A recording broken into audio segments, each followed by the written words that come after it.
السلام علیکم ورحمۃ اللہ وبرکاتہ۔ اللہم صلی علی سیدنا محمد وعلی آل سیدنا محمد قد ضاقت حیلتی ادرکنی یا رسول اللہ صلی اللہ علیہ وسلم۔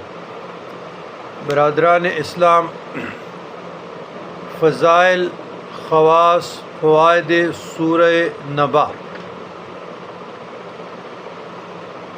سورہ نبا اما یتساءلون عن النبأ العظیم الذی هم فیہ مختلفون۔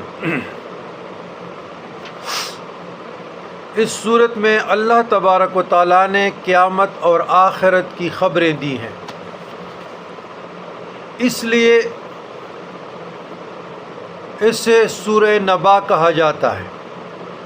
حضور نبی کریم آقا کریم صلی اللہ علیہ وسلم کا ارشاد ہے کہ جس نے سورہ نبا پڑھی، قیامت کے دن اللہ تبارک و تعالیٰ اس کو شراب طہور پلائے گا۔ ظہر کے بعد اس کی تلاوت سے بصارت میں اضافہ ہوتا ہے۔ جو شخص بعد عصر اس کو پڑھتا رہے تو انشاءاللہ اس کی بصارت زائل نہ ہوگی۔ روح المعانی، تفسیر روح المعانی۔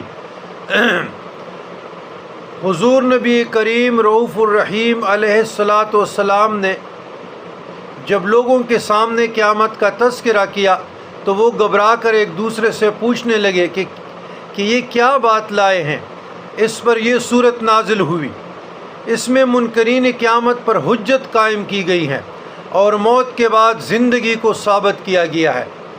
جنت و جہنم کا تذکرہ ہے اور اللہ تعالیٰ کی عظیم نعمتوں کا بیان ہے۔ تفسیر روح المعانی۔ ایک بزرگ کا قول ہے کہ جو شخص اس سورت کو ہر نماز کے بعد ایک مرتبہ پڑھنے کا معمول بنا لے، اس کی آنکھوں کی بینائی اللہ کی رحمت اور کرم سے کبھی زائل نہ ہوگی اور مرتے دم تک برقرار رہے گی۔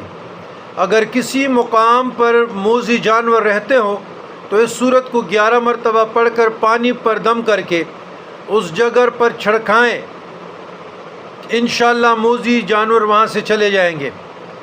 اس سورت کا عصر کی نماز کے بعد ایک مرتبہ پڑھنا دل میں یقین اور نور ایمان پیدا کرتا ہے اور خدا کے فضل سے پڑھنے والا کا خاتمہ با ایمان ہوگا اور مرتے وقت کلمہ نصیب ہوگا۔ اس سورت کے عامل کو بے پناہ عزت ملتی ہیں اور جو شخص 40 دن تک برابر اس کا چلا کرے، 41